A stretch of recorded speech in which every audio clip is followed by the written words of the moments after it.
अस्सलाम वालेकुम dear students, आप देख रहे हैं सादिक इंस्टीट्यूट और हाजिर हैं हम लोग cell structure and function chapter की एक और न्यू वीडियो के साथ।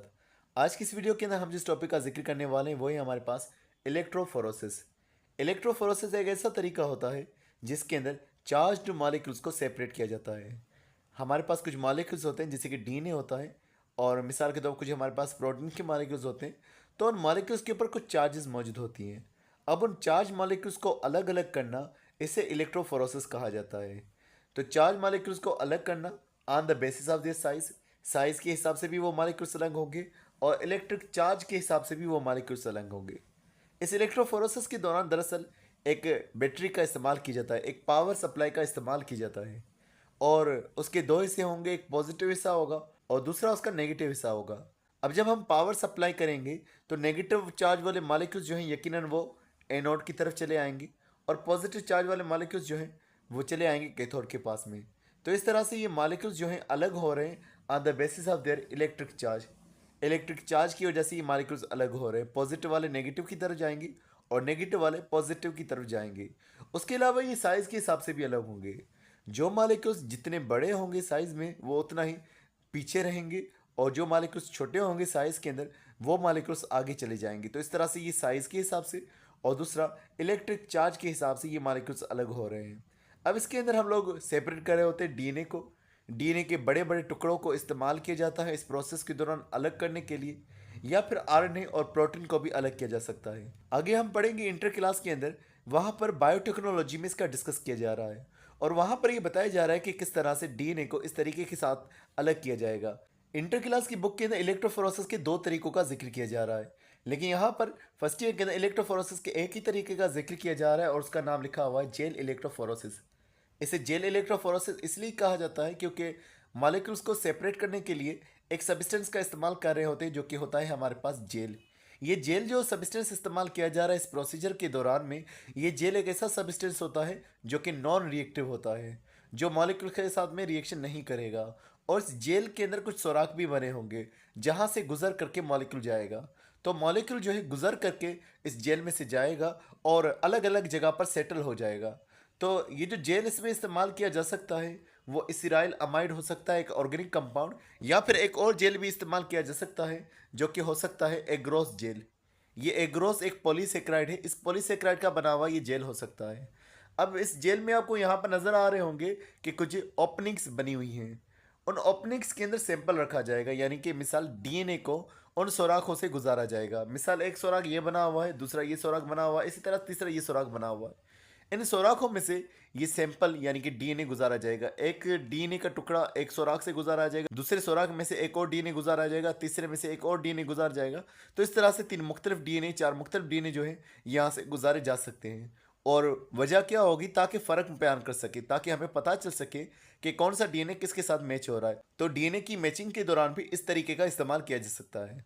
होता दरअसल ये है कि डीएनए को जब तोड़ा जाता है तो वो अलग अलग टुकड़ों में टूट जाता है। मिसाल के तौर पर एक बड़ा डीएनए का टुकड़ा था, जब उसको तोड़ा गया तो वो इस तरह से कुछ टुकड़ों में टूटेगा, कुछ छोटे होंगे, कुछ बहुत बड़े टुकड़े होंगे, और कुछ जो है इससे भी ज़्यादा बड़े टुकड़े होंगे। तो डीएनए जो है इस तरह से मुख्तलिफ टुकड़ों में टूट जाता है।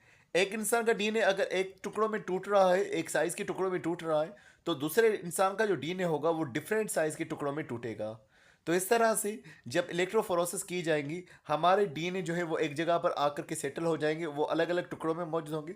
अगर दूसरा डीएनए भी हमने जो दाखिल किया है, दूसरा सैंपल जो डीएनए का दाखिल किया गया है वो भी उन्हीं सेम साइज़ का आ रहा है, तो इससे पता चल जाएगा कि ये डीएनए एक ही इंसान का है।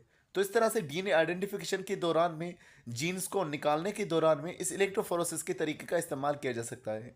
जब हमने सैंपल यहाँ पर दाखिल कर दिया तो सैंपल कब मूवमेंट करेगा, जब इलेक्ट्रिक करंट को गुजारा जाएगा। जैसे ही हम बैटरी को ऑन करेंगे, इलेक्ट्रिक करंट की वजह से मॉलिक्यूल्स की मूवमेंट होना शुरू हो जाएगी। और ये जो जेल है ये परमिएबल मैट्रिक्स है, इसमें सुराख मौजूद है, तो उन सुराखों के जरिए से मॉलिक्यूल होगा जो हमारा सैंपल है, वो उसके मॉलिक्यूल्स जो हैं वो आगे चलना शुरू हो जाएंगे इलेक्ट्रिक चार्ज की तरफ। एनोड या कैथोड की तरफ वो मॉलिक्यूल्स चलते जाएंगे। इस जेल के अंदर इलेक्ट्रोलाइट सॉल्यूशन को भी दाखिल किया गया है, जिस वजह से मॉलिक्यूल्स की ट्रांसफर जो है आसान हो पाएगी। और उसके अलावा इस जेल के अंदर बफर का भी इस्तेमाल किया गया है। यहाँ पर ये नाम ऊपर की तरफ मौजूद है कि हम लोग जो है यहाँ पर बफर का भी इस्तेमाल करें। ये बफर जो है पीएच को मेंटेन करने का काम करेगा, ताकि मॉलिक्यूल जो है वो डीनेचर ना हो जाए। मजीद यहाँ पर बयान ये किया जा रहा है कि इस प्रोसीजर के दौरान दो इलेक्ट्रोड्स का इस्तेमाल किया जा रहा है।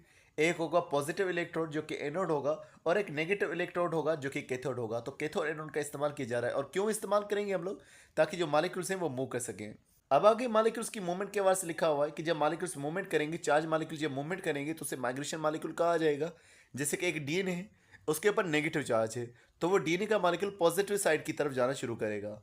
तो इस तरह से ये मॉलिक्यूल्स जो है अपोजिट चार्जेस की तरफ जाना शुरू करेंगे। वही बात लिखी हुई कि नेगेटिव चार्ज वाला मॉलिक्यूल जो है वो पॉजिटिव की तरफ जाएगा। स्मॉलर मॉलिक्यूल्स जो है वो बहुत ही जल्दी जो है वो माइग्रेशन करेंगे इनकी सुराखों में से, और जो लार्ज मॉलिक्यूल्स होंगे वो स्लोली मूवमेंट करेंगे। इस तरह से स्मॉल मॉलिक्यूल्स और लार्ज मॉलिक्यूल्स जो होंगे वो सेपरेट हो चुके होंगे। यहाँ पर भी आपके सामने तस्वीर मौजूद है कि एक जगह हमने बफर सॉल्यूशन को रखा हुआ है जो कि पीएच को मेंटेन करेगा। गिलास ट्यूब को हमने रखा हुआ है और इस गिलास ट्यूब के अंदर जेल मौजूद है जो कि मॉलिक्यूल्स की मूवमेंट को आसानी करेगा। उसके अलावा इसके अंदर इलेक्ट्रोड्स भी लगाए गए, पॉजिटिव और नेगेटिव के इलेक्ट्रोड्स इसके अंदर मौजूद होंगे।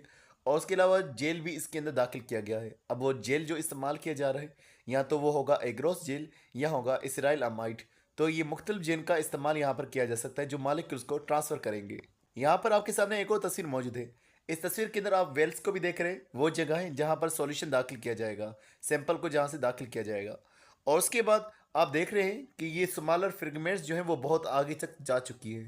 तो इस तरह से स्मॉल फ्रेगमेंट्स जो होंगी वो आगे तक जा चुकी होंगी, और जो लार्ज फ्रेगमेंट्स होंगे, बड़े डीएनए के टुकड़े होंगे, वो पीछे ही मौजूद रहे होंगे। तो इस तरह से ये मॉलिक्यूल्स जो हैं वो अलग अलग डायरेक्शन में जो है वो मूवमेंट कर चुके हैं। जब इलेक्ट्रोफोरोसिस के दौरान हम डीएनए को अलग कर चुके होंगे, मिसाल ये एक तरह का डीएनए, ये दूसरे तरह का डीएनए, और ये तीसरे तरह का, और ये चौथे तरह का डीएनए, जब हम डीएनए को अलग कर चुके हैं फिर उनको कलर भी लगाया जाता है ताकि हम उनको आसानी से विजुलाइज कर सकें। यहाँ पर लिखा हुआ है विजुअलाइजेशन ऑफ द फ्रेगमेंट्स, के फ्रेगमेंट्स को किस तरह से देखा जाएगा, इन टुकड़ों को किस तरह से देखा जाएगा। तो इलेक्ट्रोफोरोसिस के कंप्लीट होने के बाद इन्हें कलर लगाया जाएगा, और जो कलर लगाया जाएगा वो होगा इथिडियम ब्रोमाइड या फिर SYBR ग्रीन। ये मुख्तलिफ कलर जो है लगाए जाएंगे और फिर यूवी लाइट की मदद से इनको देखा जाएगा। तो इस तरह से हमें नजर आएगा जो स्मॉलेस्ट फ्रेगमेंट्स होंगी वो आखिर तक जा चुकी होंगी, और लार्ज फ्रेगमेंट्स जो हैं वो शुरू में ही मौजूद रहेंगी। यहाँ पर एक और तरीकेकार का भी जिक्र किया जा रहा है जो कि है कैपिलरी इलेक्ट्रोफोरोसिस। ये ज़्यादा ही इफेक्टिव होता है जेल इलेक्ट्रोफोरोसिस के मुकाबले में, और ये एक ऑटोमेटिक होने वाला प्रोसेस होता है। यहाँ एक प्रोसीजर का जिक्र किया जा रहा है जो कि है डीएनए सीक्वेंसिंग। हमने ये देखना है कि डीएनए के अंदर कौन से जीन्स मौजूद हैं, और उस जीन के अंदर जो है किस तरह से न्यूक्लियोटाइड्स अरेंज हुए पड़े हैं, न्यूक्लियोटाइड्स की किस तरह से सीक्वेंस मौजूद है। तो इसे देखने के लिए भी इलेक्ट्रोफोरोसिस का तरीका इस्तेमाल किया जा सकता है कि पहले डीएनए के टुकड़ों को अलग किया जाएगा इलेक्ट्रोफोरोसिस के जरिए से, और बाद में उन टुकड़ों को फिर रीड किया जाएगा। तो इलेक्ट्रोफोरोसिस के कई ज़्यादा यूजेस हैं जिसमें डीएनए को सेपरेट आउट किया जा रहा है, या फिर आरएनए और प्रोटीन्स को भी सेपरेट किया जा रहा है। मेनली यहाँ पर हम लोग डीएनए का ही जिक्र कर रहे हैं। तो डियर स्टूडेंट्स, आज के लिए बस इतना ही था। उम्मीद करता हूँ ये वीडियो आपको पसंद आए होगी। अगर ये वीडियो आपको पसंद आई तो इसे लाइक और अपने दोस्तों के साथ शेयर करना मत भूलिएगा। मिलते हैं नेक्स्ट वीडियो में, तब तक अपना बहुत सारा ख्याल रखिएगा। अस्सलाम वालेकुम।